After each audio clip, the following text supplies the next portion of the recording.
The world had grown accustomed to Princess Charlotte's remarkable poise at royal events.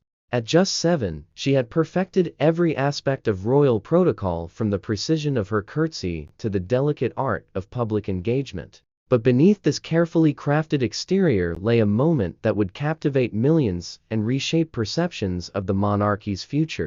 During a pivotal ceremony at Wellington Arch, an unexpected display of raw emotion from the young princess caught the world's attention.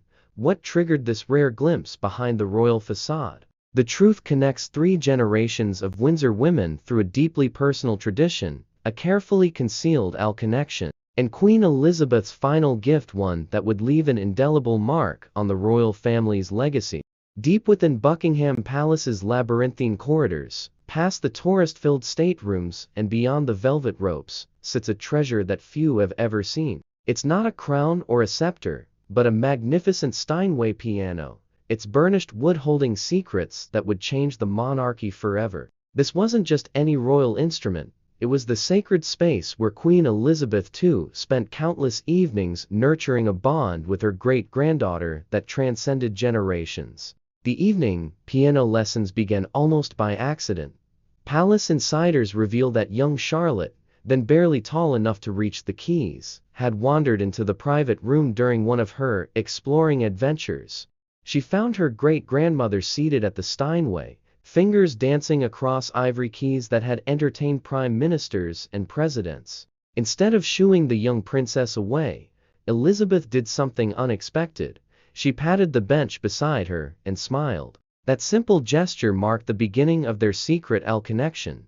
These weren't ordinary piano lessons. Between scales and simple melodies, the Queen wove stories of her own childhood, of the weight of duty, and most importantly, of finding moments of joy within the constraints of royal life. Charlotte proved to be an eager student, not just of, but of these precious life lessons.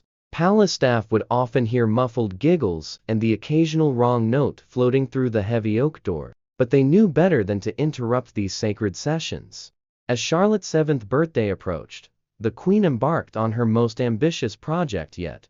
Despite declining health, she spent hours in her private studio, composing a melody that would capture everything she wanted to tell her great-granddaughter. The piece was deceptively simple, a lullaby that carried echoes of traditional royal anthems, but interwoven with playful notes that were purely Charlotte. It was her letter to the future, though none could have guessed how powerfully it would resonate.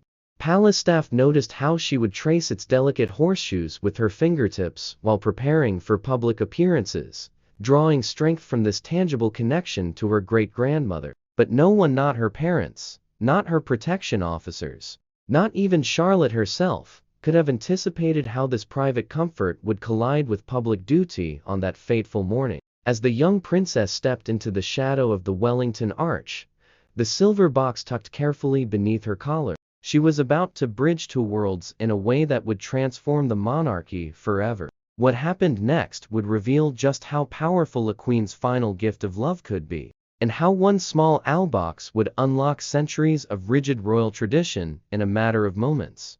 None could have predicted how this connection would surface during one of the monarchy's most poignant moments, or how a simple silver box would become the key to unlocking centuries of rigid royal tradition. But as the first notes of that familiar melody would soon fill Wellington Arch, the true power of the Queen's legacy was about to be revealed to the world. In the weeks leading up to the Wellington Arch Memorial, Charlotte kept her silver box close, often reaching for it during private moments when the weight of loss felt heaviest. The morning of the memorial service dawned with the kind of crisp clarity that photographers dream of. Tom Parker, who had captured 3 generations of royal moments through his lens, positioned himself carefully near the Wellington Arch. He'd photographed Princess Charlotte dozens of times before.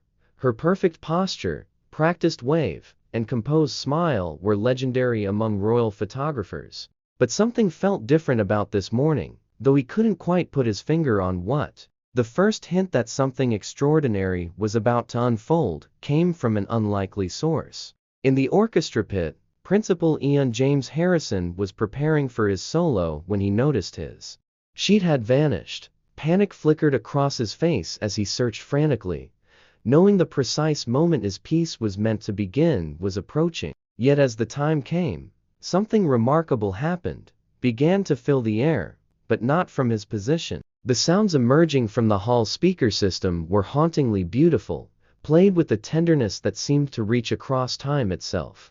Charlotte's reaction was instantaneous and profound. Those closest to her saw her hand fly to her collar, where the silver box lay hidden. Her eyes widened with recognition as the first notes of her great-grandmother's lullaby floated through the air, the same melody she had practiced countless times in that hidden piano room, the same tune that played from her precious box. In that moment, the carefully constructed wall between private grief and public duty began to crumble. What happened next broke every rule in the Royal Protocol Handbook. Guard James Mitchell, a 20-year veteran of royal ceremonies, made an unprecedented decision when he saw the first tear roll down Charlotte's cheek. Breaking centuries of tradition, he stepped forward and offered his own handkerchief to the young princess. Rather than causing scandal, this simple act of humanity sparked a wave of empathy that rippled through the assembled crowd. Foreign dignitaries, seasoned journalists, and even other young royals found themselves caught in the emotional undertow of this unguarded moment. The tears that fell from Charlotte's eyes carried more than just grief. They carried the weight of tradition being transformed in real time. As the melody continued to play, palace insiders would later reveal the truth. Queen Elizabeth had spent her final months recording this piece herself, arranging for it to be played at precisely this moment. It was her final gift to Charlotte, a bridge between their private old world and the public duty they both carried. The Queen had known that sometimes the greatest strength lies not in maintaining perfect composure, but in allowing genuine emotion to show the humanity behind the crown.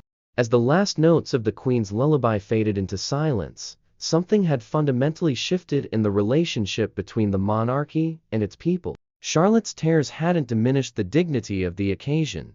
They had enhanced it, proving that even the most prepared royal hearts could be touched by the power of love and memory. What no one realized in that moment was that this was just the beginning of a transformation that would ripple through palace walls and royal protocols for generations to come. News of Charlotte's emotional display spread through royal circles like wildfire, but not in the way anyone expected. In Norway, 9-year-old Princess Astrid watched the footage on repeat, clutching her own treasured keepsake from her grandmother. In Spain, young Prince Miguel's nanny found him attempting to recreate the normality nook in his own palace quarters, pushing aside centuries-old tapestries to make room for his beloved comic books. Something profound had shifted. Charlotte's tears hadn't just touched hearts, they'd given permission for a new generation of royals to embrace their humanity. Within Kensington Palace's East Wing, quiet revolution was already taking shape. Princess Kate had transformed a forgotten storage room into what staff lovingly nicknamed the Normality Nook, a sanctuary where royal protocols bowed to childhood whimsy. Here, Charlotte's collection of ordinary toys shared space with priceless royal heirlooms, each telling its own story of bridging two worlds. A wooden dollhouse from a young well-wisher sat proudly next to Queen Mary's miniature palace, while handwritten notes from schoolmates mingled with official state correspondence. The most remarkable changes emerged in the quiet moments before public appearances. Gone were the rigid rehearsals of perfect waves and practiced smiles. Instead, Charlotte developed her own preparation ritual, spending exactly 7 minutes in her Normality Nook before stepping into the spotlight. The world had grown accustomed to Princess Charlotte's remarkable poise at royal events. At just 7, she had perfected every aspect of royal protocol, from the precision of her curtsy to the delicate art of public engagement. But beneath this carefully crafted exterior lay a moment that would captivate millions and reshape perceptions of the monarchy's future. During a pivotal ceremony at Wellington Arch, an unexpected display of raw emotion from the young princess caught the world's attention. What triggered this rare glimpse behind the royal facade? The truth connects 3 generations of Windsor women through a deeply personal tradition, a carefully concealed connection, and Queen Elizabeth's final gift, one that would leave an indelible mark on the royal family's legacy.